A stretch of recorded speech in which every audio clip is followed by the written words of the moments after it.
Eres un inútil. Mi hija lo dijo en voz alta, en medio de la sala, frente a mis amigos del grupo de la iglesia, los mismos 4 de siempre, que todavía estaban sentados a la mesa.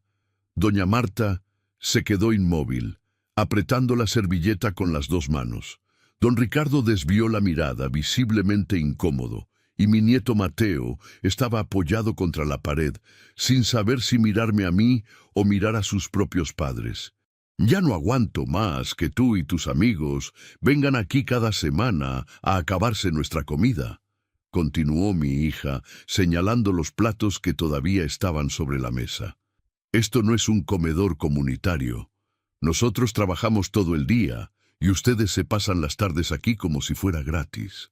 Sergio cruzó los brazos y completó, con esa media sonrisa que nunca me gustó. Ya es hora de que el Señor entienda que está sobrando en esta casa. Mi hija respiró hondo y dijo, con una frialdad que no le conocía, «Tienes un mes, papá, 30 días. Después de eso, quiero que te vayas».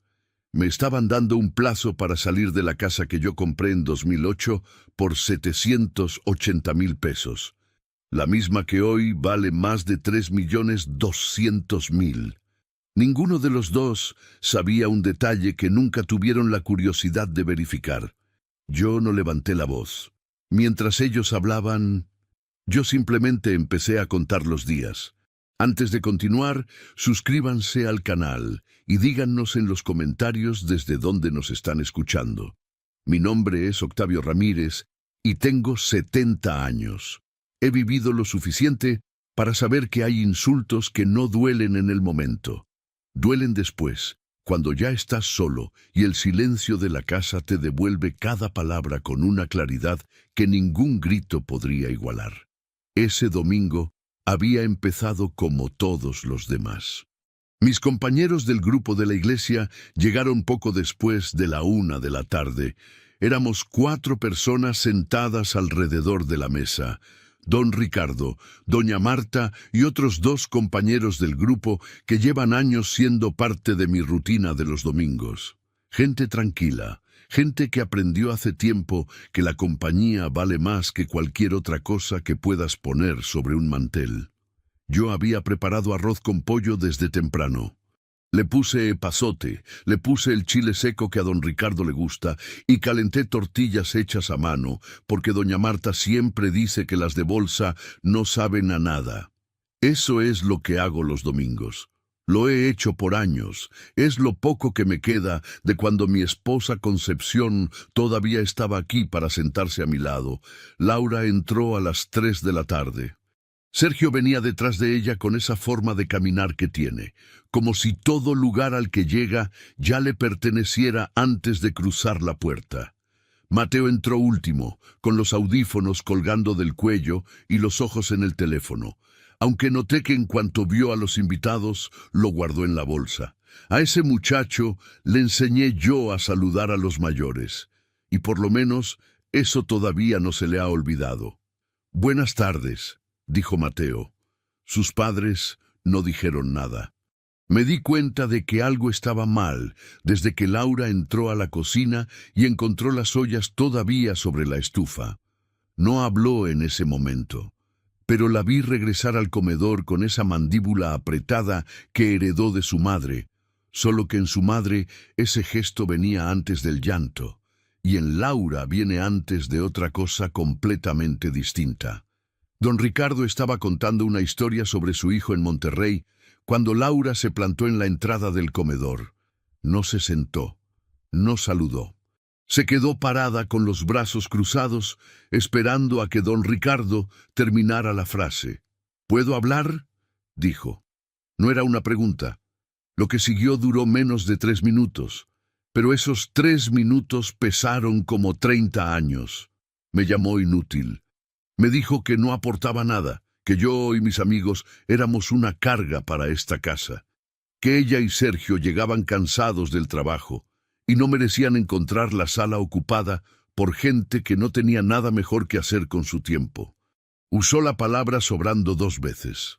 La segunda vez la miré directamente a los ojos y vi que lo decía completamente en serio. No había rabia detrás de esas palabras. Había algo peor: convicción.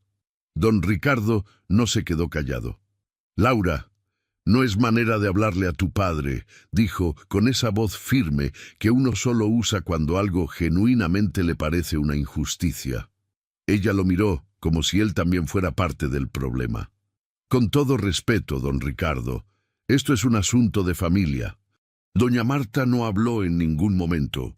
Solo bajó la vista hacia la servilleta que tenía sobre las piernas, doblándola y desdoblándola sin darse cuenta, como si sus manos necesitaran hacer algo mientras el resto de ella intentaba volverse invisible. Mateo seguía en la pared del fondo. Lo vi mirarme a mí, luego mirar a su madre, luego volver a mirarme. Ese muchacho de 13 años entendía exactamente lo que estaba pasando. Y eso, de alguna manera, me dolió más que todo lo demás. Cuando Laura terminó y Sergio remató con aquello de los 30 días, me quedé sentado en mi silla. No me levanté, no alcé la voz, no dije absolutamente nada. Esperé a que mis invitados se despidieran con esa incomodidad que uno no sabe cómo disimular aunque quiera. Don Ricardo me apretó el hombro al salir. Fue un apretón breve, pero lo dijo todo. Cuando la puerta principal se cerró, caminé despacio hacia mi cuarto.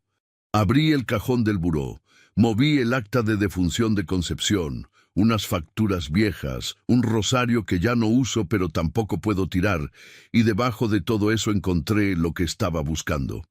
Una pasta Manila Café, desgastada en las esquinas, con una liga alrededor que lleva años en el mismo lugar. La saqué, la puse sobre la cama y la miré en silencio.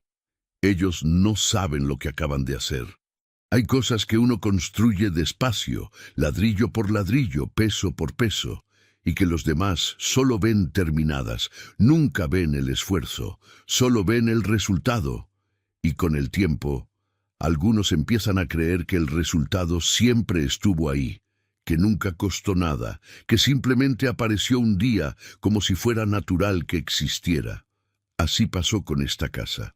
Me recosté en la cama esa noche sin apagar la luz, con la pasta Manila sobre el pecho y el techo blanco encima de mí. Afuera se escuchaba la televisión de la sala, las voces de Laura y Sergio hablando en ese tono bajo que usan cuando no quieren que los oiga, pero tampoco se esfuerzan demasiado en evitarlo. Mateo ya había cerrado la puerta de su cuarto hace rato. Pensé en 2008. Tenía 52 años cuando compré esta casa. Concepción y yo llevábamos 31 de casados y toda la vida habíamos rentado. Primero un departamento pequeño en una colonia humilde del centro, luego una casa más grande cuando nació Laura, luego otra vez un departamento cuando los años apretaron y los gastos no esperaban, siempre pagando lo de otros, siempre construyendo para alguien más. Cuando encontré esta propiedad en Tlaquepaque, dentro de la zona metropolitana de Guadalajara, en una calle tranquila con árboles en la banqueta y vecinos que se saludaban, Concepción me miró como si le estuviera mostrando algo imposible. ¿De verdad podemos?, me preguntó. «Vamos a poder», le dije. 780,000 pesos. En ese entonces era todo lo que teníamos y un poco más de lo que nos alcanzaba. Pedí un crédito hipotecario. Usé los ahorros de 20 años de trabajo. Firmé papeles que me daban miedo leer, pero que leí 3 veces cada uno antes de estampar mi nombre. Pagué durante 12 años. 12 años de no fallar un solo mes. 12 años de calcular antes de gastar, de decirle que no a cosas que quería para poder decirle que sí al banco. Concepción llevaba el registro en una libreta de pasta dura azul marino, cada pago anotado con su fecha, su monto, su sello. Cuando hicimos el último depósito, en enero de 2020, ella fue la que marcó la página con una paloma y escribió abajo: «Terminado. Nuestra casa». 4 meses después, Concepción murió. No llegó a ver las escrituras ya con el crédito liquidado. Yo las recibí solo, en un sobre, cuando terminé todos los trámites. Las guardé en esa pasta Manila y no volví a hablar del tema. No fue desconfianza lo que me hizo callar. Fue algo más difícil de explicar. Era la escritura de Concepción tanto como mía, y hablar de ella se sentía como hablar de algo sagrado en voz demasiado alta. Además, Laura siempre supo que vivíamos aquí, que el espacio era nuestro, que cuando yo ya no estuviera, habría que resolver las cosas con un notario como se resuelven siempre. Nunca pregunté si ella asumía que la casa ya estaba a su nombre. Nunca me pareció importante aclararlo. Ahora entendía que había sido un error no aclararlo, pero no el error que ellos creían. Me incorporé despacio, abrí la pasta y saqué los documentos que llevaban años sin ver la luz. La escritura estaba ahí, con el sello del registro público, con mi nombre completo impreso en letras negras sobre papel membretado. Octavio Ramírez Velasco, propietario único, no el nombre de Laura, no el de Sergio, solo el mío. La propiedad que hoy, según el avalúo que pedí hace 2 años por precaución, cuando pensé en ordenar mis papeles, vale 3.200.000 pesos, estaba entera, completa e indiscutiblemente a mi nombre. Doblé el documento con cuidado, lo volví a guardar y apagué la luz. Fue entonces cuando escuché las voces desde la sala con más claridad. Sergio había bajado el volumen de la televisión y hablaba en ese tono de quien ya está haciendo planes. En cuanto se vaya, vendemos. Laura respondió algo que no alcancé a entender del todo, pero la respuesta de Sergio sí la escuché completa. Para eso nos alcanza para liquidar todo y todavía sobra. Ya lo calculé. Me quedé inmóvil en la oscuridad. Ellos ya habían calculado el dinero de una casa que no era suya. Un hombre que sonríe demasiado en público casi siempre está escondiendo algo en privado. Tardé años en entender eso de Sergio. Cuando Laura me lo presentó por primera vez, hace casi 15 años, me pareció simpático.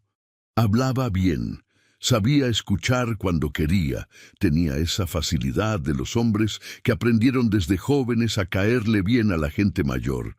Le daba la mano firme, me miraba a los ojos, llamaba a Concepción doña, con un respeto que en ese entonces me pareció genuino.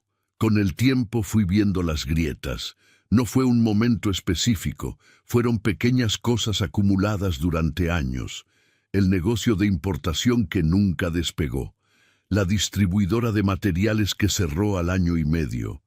La franquicia de comida rápida que, según él, no era el momento correcto del mercado. Siempre había una explicación razonable, siempre había un factor externo responsable, siempre había un próximo proyecto que iba a ser diferente a todos los anteriores.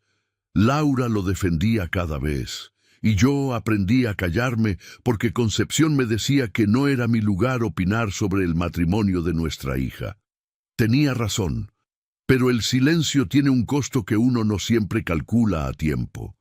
La mañana siguiente al domingo de la humillación, me levanté temprano como siempre. Calenté agua para el café, salí al patio trasero a revisar las plantas que Concepción sembró y que yo sigo regando, aunque ya no sé exactamente por qué, y me quedé sentado en la silla de metal oxidado que nunca he querido cambiar porque fue la que ella más usaba. Desde ahí escuché la conversación en la cocina. Laura y Sergio desayunaban con la puerta entreabierta. Hablaban sin cuidado, como cuando uno ya asume que el problema está resuelto y solo falta ejecutar los detalles. El corredor me dijo que a 3.100.000 se vende en menos de 2 meses, dijo Sergio. La zona subió mucho. Hay familias jóvenes buscando exactamente esto. ¿Ya le dijiste que es nuestra?, preguntó Laura.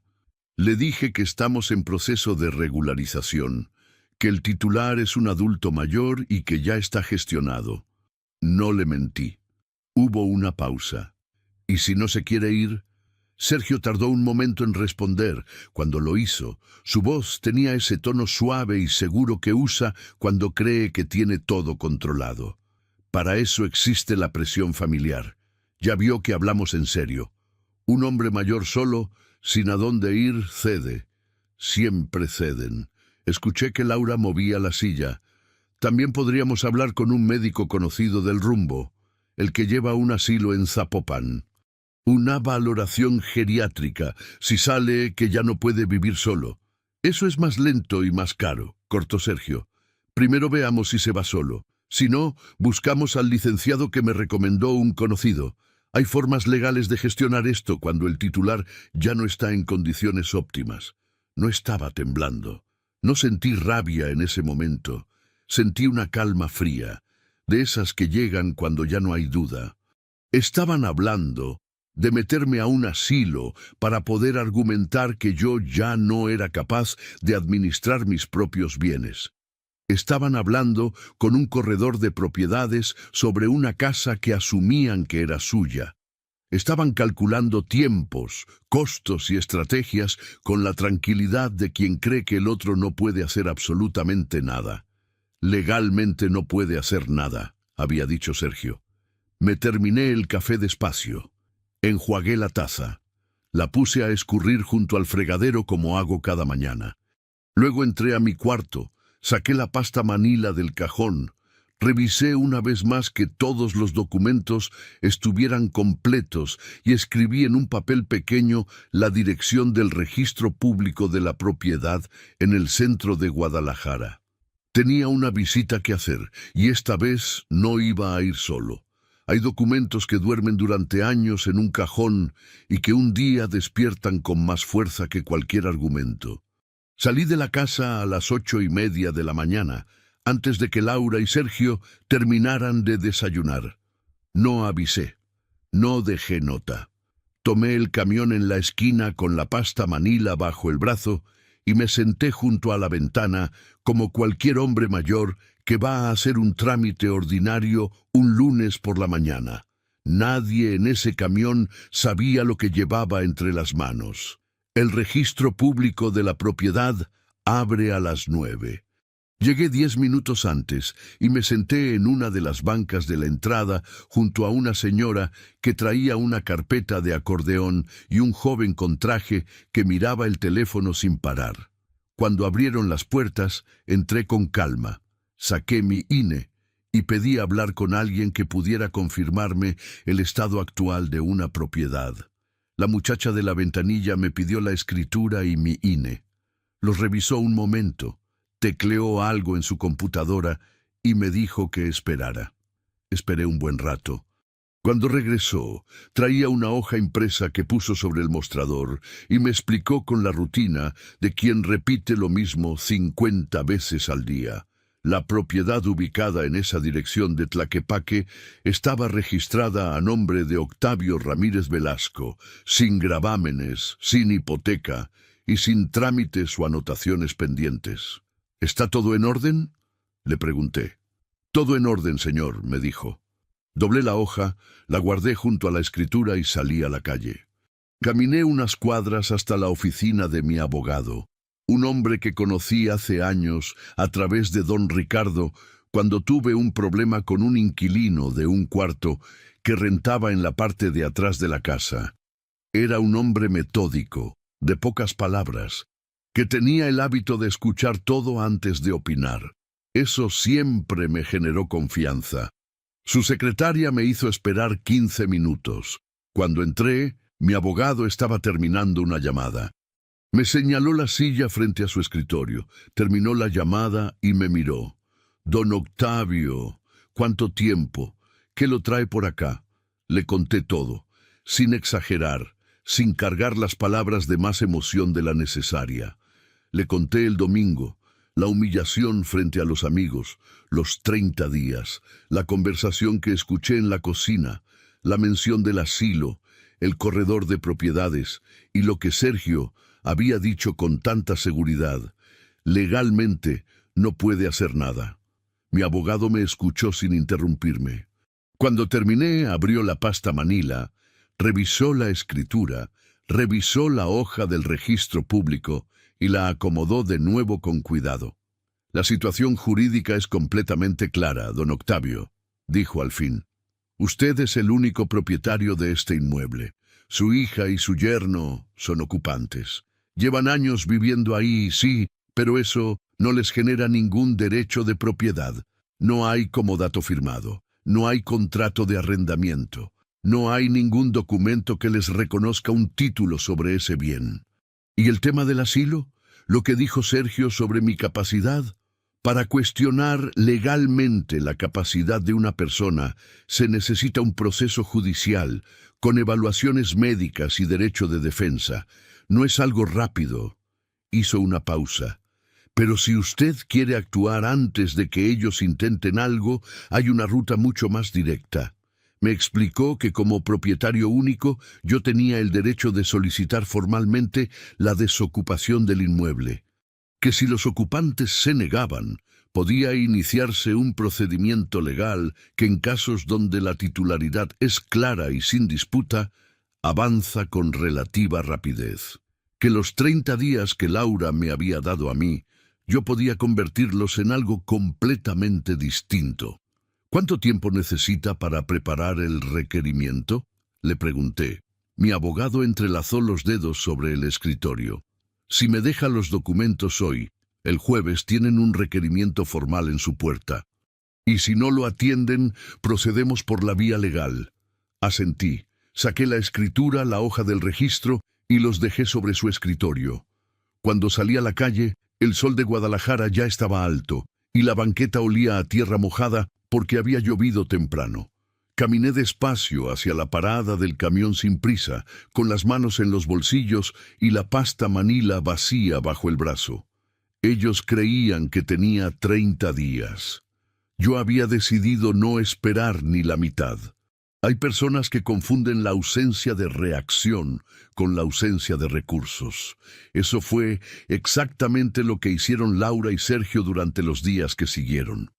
Como yo no había dicho nada, como no había gritado ni amenazado ni hecho ningún escándalo, interpretaron mi silencio como resignación, como derrota anticipada, como la conducta de un hombre mayor que ya aceptó su suerte y solo está esperando el momento de hacer las maletas. Se equivocaron en cada parte de ese cálculo. El lunes por la noche, Laura habló con la vecina de enfrente, doña Carmen, una mujer de 62 años que lleva en esa calle más tiempo que nosotros y que sabe todo lo que pasa en cada casa del rumbo. Las escuché desde el patio, con la luz apagada, mientras regaba las plantas de Concepción por segunda vez ese día sin necesidad real de hacerlo. Mi papá ya decidió irse, le dijo Laura. Ya está buscando opciones. Fue su decisión, la verdad. Dice que quiere algo más chico, más tranquilo, que esta casa ya es mucho para él solo. Doña Carmen respondió algo que no alcancé a escuchar. Sí, fue un proceso difícil, continuó Laura, pero él mismo lo entendió. A veces uno tiene que ayudar a los papás a tomar decisiones que solos no tomarían. Cerré la llave del agua despacio. Estaba construyendo la narrativa antes de que los hechos ocurrieran.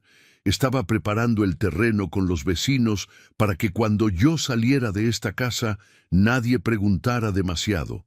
Para que la versión que circulara en la calle fuera la de un padre que se fue por voluntad propia, no la de una hija que intentó sacarlo a la fuerza.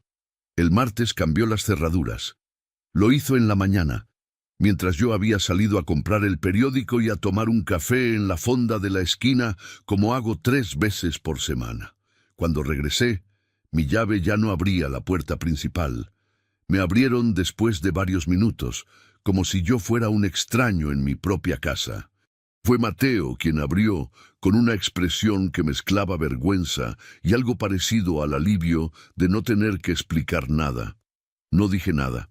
Entré, dejé el periódico sobre la mesa y fui a mi cuarto. Esa noche escuché a Sergio hablar por teléfono en voz más alta de lo que debía. Hablaba con alguien a quien llamaba licenciado, aunque por el tono de la conversación parecía más bien un conocido que alguien con quien tuviera una relación profesional formal. La propiedad está libre de gravámenes, ya lo revisé, decía Sergio. El titular es mi suegro, pero el proceso está encaminado. Sí, adulto mayor, solo, sin más herederos directos. Exactamente. Pausa. No, no hay problema de ese lado. Legalmente no puede hacer nada que nos detenga. Escuché que anotaba algo. 3.100.000 es el precio que manejamos. Si el comprador quiere cerrar rápido, podemos bajar a 3 millones. Lo que necesito es liquidez en menos de 60 días. Apagué la luz de mi cuarto. Sergio tenía deudas que yo no conocía en su totalidad, pero que por la urgencia de esa llamada debían ser considerables. No estaba vendiendo la casa por ambición solamente, estaba vendiendo la casa porque la necesitaba. Eso lo hacía más peligroso de lo que yo había calculado inicialmente, porque un hombre desesperado no espera, no razona y no mide las consecuencias de lo que hace. El miércoles por la tarde, mientras yo leía en el patio, vi que Mateo se sentó en la banca de piedra junto a la bugambilia sin decir nada. Estuvo ahí un rato, mirando las plantas, con los audífonos colgando sin música. «Abuelo», dijo al fin, «dime, hijo, ¿de verdad te vas a ir?» Lo miré. Tenía esa cara que ponen los muchachos cuando quieren parecer que no les importa algo que en realidad les importa demasiado. ¿Eso te dijeron? Mi mamá dice que tú mismo lo decidiste. No respondí de inmediato. Pensé en lo que podía decirle y en lo que no debía decirle todavía. Mateo era un muchacho inteligente, pero seguía siendo el hijo de Laura. Y las lealtades a esa edad son frágiles y complicadas. Lo que tenga que pasar, va a pasar como debe, le dije al fin. No te preocupes por mí. Él asintió, aunque era evidente que no era suficiente respuesta. Se levantó, recogió los audífonos y entró a la casa. Fue el jueves por la mañana. Yo estaba terminando el café cuando escuché que tocaban a la puerta. Unos golpes firmes, pausados, del tipo que uno aprende a distinguir porque no suenan como visita, sino como obligación. Desde la ventana de mi cuarto vi a Laura abrir la puerta. Un hombre del despacho llegó a la puerta con una carpeta en mano y expresión neutral. Le extendió un sobre y dijo algo en voz baja. Laura lo tomó sin entender todavía lo que era. Cuando lo abrió y empezó a leer, sus vecinas de la casa de junto estaban regando las plantas en la banqueta. El hombre del despacho esperó en la puerta mientras ella leía, para asegurarse de que el documento había sido recibido. Hay momentos en que la verdad no llega despacio. Llega de golpe, en un sobre, frente a los vecinos. Laura tardó casi 2 minutos en terminar de leer el documento. Los vi desde la ventana de mi cuarto sin moverme.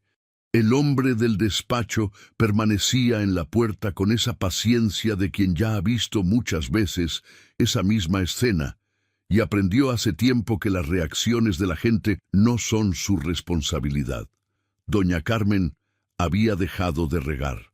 La señora de la casa de junto también miraba, con la manguera todavía en la mano y el chorro de agua cayendo inútilmente sobre la banqueta. Laura levantó la vista del documento y miró al hombre del despacho. «Esto tiene que ser un error», dijo. Es un requerimiento formal de desocupación del inmueble en esta dirección, solicitado por el propietario registrado». Señaló mi nombre en el documento. «Tienen 30 días naturales para entregar la casa de manera voluntaria. En el documento vienen los datos de contacto para cualquier comunicación». «Yo soy su hija», dijo Laura, y en su voz había algo que no era rabia todavía, era incredulidad. Esa fracción de segundo antes de que el cerebro terminara de procesar lo que los ojos ya leyeron. «Eso no modifica el estatus jurídico del inmueble, señora», señaló el documento. «Ahí están los datos de contacto si tienen alguna consulta». Se fue. Laura se quedó parada en la entrada con el sobre en la mano, mientras doña Carmen, desde la banqueta de enfrente, la miraba con esa expresión que tienen las personas cuando presencian algo que no esperaban y no saben si preguntar o fingir que no vieron nada. Yo me aparté de la ventana y me senté en la cama. 3 minutos después, escuché sus pasos en el pasillo. La puerta de mi cuarto se abrió sin que tocara. «¿Qué es esto?», dijo Laura, extendiendo el documento hacia mí. Lo miré como si lo viera por primera vez, aunque conocía cada línea. «Es un requerimiento», dije. «Sé lo que es». Su voz empezaba a quebrarse entre la rabia y algo que reconocí como miedo. «¿Por qué hiciste esto? ¿Por qué no hablaste conmigo primero?» «Tú hablaste conmigo el domingo», respondí. «Frente a tus amigos de la iglesia, frente a don Ricardo, frente a doña Marta. ¿Recuerdas lo que me dijiste?» Ella no respondió. «Me diste 30 días», continué con la misma calma con que hubiera comentado el clima. Yo decidí que no era necesario esperar tanto. Laura entró del todo al cuarto y cerró la puerta detrás de ella. Cuando habló de nuevo, su voz era más baja pero más intensa, como vapor a presión, buscando por dónde salir. «Esta casa siempre fue nuestra. Tú mismo lo dijiste cuando llegamos a vivir aquí. Dijiste que era para la familia. Esta casa la compré yo en 2008 por 780,000 pesos. La pagué en 12 años. La escritura siempre estuvo a mi nombre». Hice una pausa. «Nunca te la transferí, y ahora entiendes por qué fue una decisión prudente». «Estás siendo cruel», dijo, y esta vez la voz sí se le quebró. «El domingo, cuando me llamaste inútil frente a mis amigos, ¿cómo llamarías eso?». No respondió. Sergio llegó a la casa media hora después. Escuché que Laura le contaba todo en la cocina con esa urgencia atropellada de quien acaba de descubrir que el suelo no era tan sólido como creía. Escuché la voz de Sergio cambiar de tono varias veces, primero incredulidad, luego ese silencio tenso que precede a la rabia calculada. Esa tarde llegó don Ricardo a la casa. No lo había llamado yo. Vino por cuenta propia, como hacen las personas que tienen una brújula moral que funciona aunque nadie se los pida. Tocó con los nudillos 3 veces y cuando Sergio le abrió la puerta, entró con esa seguridad tranquila de los hombres que ya no tienen nada que demostrarle a nadie. Se sentaron en la sala. Yo me quedé en el pasillo, escuchando. «Vine porque creo que es necesario decir algo», dijo don Ricardo. «Yo estaba presente el domingo, vi lo que pasó y lo escuché. Lo que le dijeron a Octavio frente a todos nosotros no fue justo. Un hombre no se trata así, un padre no se trata así. Don Ricardo, con todo respeto, esto es un asunto de familia», dijo Sergio, usando exactamente las mismas palabras que Laura había usado con él el domingo. «Exactamente», respondió don Ricardo sin alterarse. «Y en esta familia hay un hombre mayor al que le dijeron que sobraba en su propia casa. Eso lo vi yo. Eso lo vio doña Marta. Y ahora, por lo que me enteré hoy en la calle, parece que hay más personas que también se van a enterar». Hubo un silencio largo. «La iglesia es chica», añadió don Ricardo levantándose. «Y la gente habla». Se despidió de mí en el pasillo con un apretón de mano que duró más de lo necesario. Cuando cerró la puerta de la calle, escuché que Laura le decía algo a Sergio en voz baja. No pude distinguir las palabras, pero reconocí el tono. Era el tono de alguien que por primera vez empieza a entender que las cosas no van a salir como calculó. Mi abogado me había dicho esa mañana por teléfono que el plazo corría a partir de hoy. 30 días para los dos. Hay personas que solo entienden la gravedad de lo que hicieron cuando ya no pueden deshacerlo. Los días que siguieron al requerimiento fueron distintos a todo lo anterior. El silencio en la casa cambió de textura. Ya no era el silencio tenso de quien planea en secreto. Era el silencio pesado de quien empieza a calcular las consecuencias reales de lo que hizo y descubre que los números no le favorecen. Sergio fue el primero en intentar hablar conmigo. Era sábado por la mañana. Yo estaba en el patio con el café cuando salió por la puerta trasera con esa expresión que ponen los hombres acostumbrados a negociar cuando necesitan recuperar terreno perdido. Se sentó sin que lo invitara. Cruzó los brazos sobre la mesa y me miró con una versión más suave de sí mismo, como quien ha guardado el instrumento con el que normalmente opera y llega con las manos vacías para ver qué efecto produce. Don Octavio, creo que esto se nos fue de las manos, comenzó.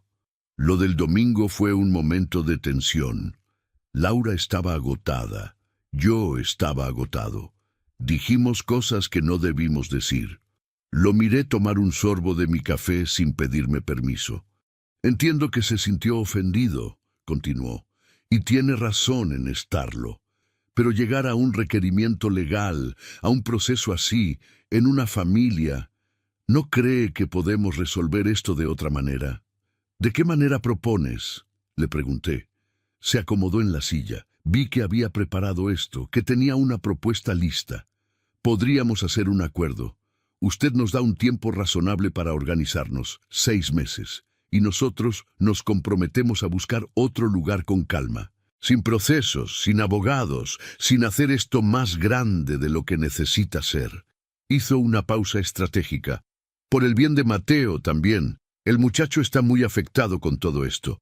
Ahí estaba. Mateo como argumento. Lo había esperado. Sergio, dije, poniendo la taza sobre la mesa. Hace 4 días escuché tu conversación con el corredor. Escuché que le dijiste que la casa estaba en proceso de regularización. Escuché que hablabas de 3.100.000. Escuché que necesitabas liquidez en menos de 60 días. Lo miré directo a los ojos. ¿De qué acuerdo me estás hablando? El color de su cara cambió de una manera que no pudo controlar. No respondió. Se levantó, empujó la silla hacia atrás y entró a la casa sin decir más. Laura llegó esa misma tarde. Si Sergio había llegado con la estrategia del acuerdo razonable, Laura llegó con algo completamente distinto. Llegó con los ojos rojos de quien ha llorado durante horas y con esa vulnerabilidad que a veces es genuina y a veces es la herramienta más efectiva que tiene una persona cuando ya no le queda otra cosa. Se sentó frente a mí, en la sala. «Papá», dijo, y solo con esa palabra ya había un peso distinto. «Sé que lo que hice estuvo mal. Sé que me excedí. Sé que no tenía derecho a hablarle así frente a sus amigos». La escuché. «Pero sacarnos de esta casa, papá. Mateo está en su escuela. Tiene sus amigos aquí. Yo llevo años construyendo mi vida en este rumbo. Si nos sacan así, con un proceso legal, con la gente del barrio hablando...» Se le quebró la voz. «¿Eso es lo que quiere para su familia?» «Tú me diste 30 días para salir de mi propia casa», respondí. «Fue un error enorme, y lo reconozco. Lo dijiste frente a don Ricardo, frente a doña Marta, lo dijiste convencida». Hice una pausa. No fue un impulso, Laura. Fue algo que llevabas tiempo pensando. Ella bajó la vista. En ese silencio escuché pasos en el pasillo. Mateo apareció en la entrada de la sala con esa forma de pararse en los umbrales que tienen los muchachos cuando no saben si tienen permiso de estar en un lugar o no. «Abuelo», dijo, «pasa, hijo». Entró despacio y se quedó parado junto al sillón. Miró a su madre, luego me miró a mí. «¿Por qué tiene que ser así?», preguntó, y en su voz no había reproche, había una pregunta genuina. La de alguien que todavía cree que los adultos tienen respuestas satisfactorias para las cosas difíciles. «Pregúntale eso a tus padres, Mateo», dije con cuidado. Yo no comencé esto. El muchacho miró a su madre. Laura desvió los ojos. Fue ese momento, ese gesto de su madre, desviando los ojos frente a su hijo, el que me dijo que en algún lugar dentro de ella Todavía había algo que sabía exactamente dónde estaba la verdad. Pero saber la verdad y actuar conforme a ella son dos cosas completamente distintas. Esa noche, en la reunión dominical de la iglesia, a la que Laura y Sergio excepcionalmente habían decidido asistir para, supuse yo, mostrar una imagen de normalidad, las cosas no salieron como esperaban. Don Ricardo los saludó con cortesía, pero con esa cortesía específica que es más fría que el silencio. Doña Marta habló con Laura brevemente y luego se alejó. Otros miembros del grupo que habían escuchado lo que pasó el domingo anterior, porque en una comunidad pequeña esas cosas no necesitan ser contadas para ser sabidas, los trataron con esa amabilidad distante que es peor que la indiferencia. La reputación que Sergio tanto cuidaba en público, esa imagen de hombre seguro y bien relacionado, había empezado a descascararse. En el camino de regreso a la casa, escuché que le decía a Laura en voz baja: «Esto es culpa de tu padre. Él hizo esto público». «Nosotros lo hicimos público el domingo», respondió Laura. Fue la primera vez que la escuché contradecirlo. 2 días después, mi abogado me llamó para confirmar que el proceso seguía su curso y que no había ninguna señal de que fueran a detenerse. «¿Quiere proceder con la siguiente etapa?», me preguntó. Tomé el teléfono con las 2 manos. Pedí un momento para pensar, aunque ya sabía la respuesta desde el domingo en que todo comenzó. Hay decisiones que uno toma no con rabia, sino con la serenidad de quien llegó hasta el final de un camino y sabe exactamente dónde está parado. Le dije a mi abogado que procediera. Lo que siguió avanzó sin ruido. Papeles, fechas, firmas y consecuencias. Laura me buscó una vez más antes de que venciera el plazo. Era por la tarde, un martes con el cielo nublado y ese olor a lluvia cercana que Guadalajara tiene en ciertas épocas del año. Me encontró en el patio, en la silla de metal oxidado, junto a la bugambilia. Se sentó en la banca de piedra, en el mismo lugar donde Mateo se había sentado días antes, y me miró con una expresión que no era la del domingo ni la de los días que siguieron. Era algo más parecido al cansancio. «Papá», dijo. Le pedí a Sergio que no viniera. «Quiero hablar yo», la escuché. «Necesito que me dé más tiempo. No por mí, por Mateo. La escuela, sus amigos, todo está aquí. Sacarlo así, en medio del año, sin que él tenga la culpa de nada». «Mateo no tiene la culpa de nada», respondí. «Tienes razón en eso». Ella asintió, creyendo que era el inicio de una concesión. «Entonces, y por eso, si Mateo quiere visitarme cuando me haya instalado en otro lugar, las puertas van a estar abiertas para él siempre».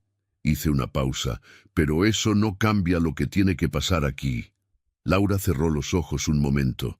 «Fue un impulso», dijo en voz baja. «Lo del domingo». Estaba agotada, estaba desesperada. Sergio llevaba semanas presionándome con lo de la casa y yo... «¿Laura?», la interrumpí con calma. Escuché la conversación del corredor. Escuché lo del asilo en Zapopan. Escuché a Sergio decir que yo no podía hacer nada legalmente. La miré. «Eso no fue un impulso, eso fue un plan». Ella no respondió. Afuera, en la calle, escuché el motor de un coche que se detenía. Luego pasos. Luego la voz de Sergio, que había venido a pesar de todo. Entró por la puerta lateral del patio con esa tensión en la mandíbula que tienen los hombres cuando están asustados, pero no quieren parecerlo. «Voy a hablar con mi abogado», dijo, mirándome. «Hay recursos y voy a intentar usarlos. No crea que esto está terminado». Lo miré sin moverme de la silla. «Hable con quien quiera, Sergio.